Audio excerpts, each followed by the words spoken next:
વાવ તાલુકાના ચુવા ગામના એક યુવાનને ત્યાં હિંગોલેશ્વર પીરની ગાદીના ગાદીપતિ 1008ના મહંત પ્રાગીરી પીર બાપુના આશીર્વાદથી દીકરાનો થયો જન્મ। ચુવા ગામના રમેશભાઈ હરખાભાઈ ગલચરને ત્યાં અગાઉ 1 વર્ષ પહેલા એક દીકરો 12 દિવસનો થઈ દેવલોક પામ્યો હતો। ત્યારે હિંગોલેશ્વર પીરની ગાદીના ગાદીપતિ પ્રયાગગીરી પીર બાપુ ચુવા ગામે આવતા રમેશભાઈ ગળચરને ત્યાં બેસણામાં જતા રોકકળ થતા બાપુને દયા આવી અને પ્રયાગગીરી પીર બાપુના મુખેથી શબ્દો નીકળ્યા કે બાબો રમવા ગયો છે, 9 મહિનામાં પાછો આવશે, ટેન્શન ન લ્યો। ત્યારે 9 મહિને પાછો બાબાનો જન્મ થયો અને આજે ઠાવરમઠ પંચવટી આશ્રમ ખાતે પ્રયાગગીરી પીર બાપુના મુખેથી નામ ચિરાગ રાખવામાં આવ્યું। ત્યારે કળિયુગમાં પણ અલગ અલગ પરચા જોવા મળી રહ્યા છે। ત્યારે અગાઉ પણ 53 વર્ષ અગાઉ ઢીમામાં ચુવા ગામના જગસીરામ ગલચરને 20 વર્ષ સુધી આંખનો અંધાપો હતો, એ પણ દૂર કરવામાં પણ શંકરારામ બાપુ ઉર્ફે શંકરગીરી મહારાજના આશીર્વાદથી જગસીરામ ગલચરનો અંધાપો દૂર થયો હતો। ત્યારે હિંગોલેશ્વર પીરની ગાદીના અનેક પરચા જોવા મળી રહ્યા છે। जय हिंगोला पीरनी जय, जय प्रेम गुरु महाराज की जय, जय सतगुरु महाराजनी जय।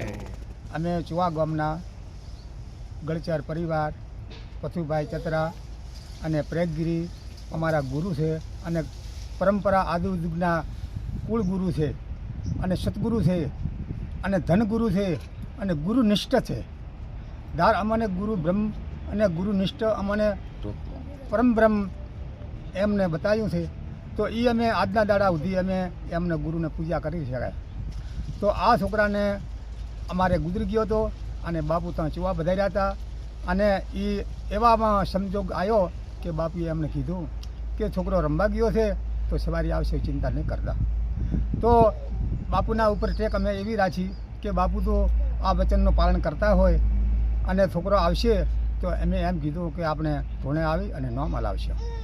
તો આજના દિવસે અમે અહીં આવ્યા છો અને આ છોકરાનું નામ આવ્યું છે, એનું નામ ચિરાગ છે।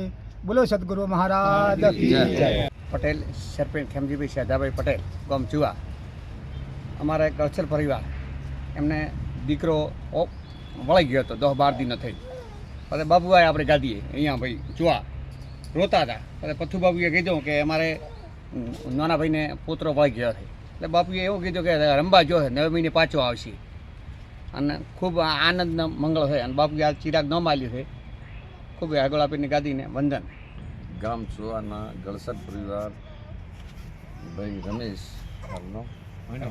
હરખાભાઈના દીકરા રમેશભાઈ, એમને બાબુ હતો 12-13 દિવસ થઈને ગુજરી ગયો અને હું ત્યારે હરિરામને ત્યાં ઘે ગુજરી ગઈ હતી, એટલે એમના ખબર કાઢવા ગયો હતો અને ત્યારે બધાએ બહુ કલ્પના બહુ થતી હતી ને વ્યાધિ ઉપાધિમાં બહુ ઝઘડાયેલા હતા।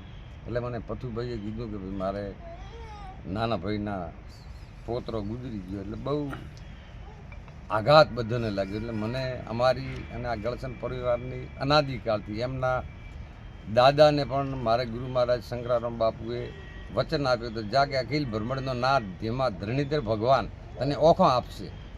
તેમને પણ જગસી ભગત કરી નામ હતા, એમને ઓખો પણ આપી હતી।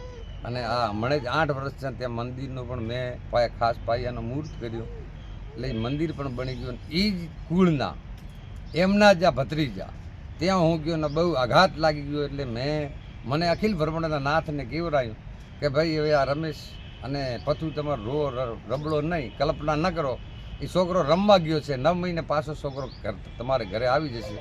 તે ભગવાન અખિલ બ્રહ્માંડના નાથને હેંગોળે પીને લાજ રાખી, એટલે આ છોકરાનો બીજો જન્મ થયો અને આજ તારીખમાં એમનું ભાઈનું નામ ચિરાગ દીધું હોય હેંગોળા પીરની ગાદીના તરફ। બોલીએ શ્રી હિંગોલેશ્વર ભગવાન એવા જીતુ બારોટ, સંબંધ ભારત ન્યૂઝ, સરાદ।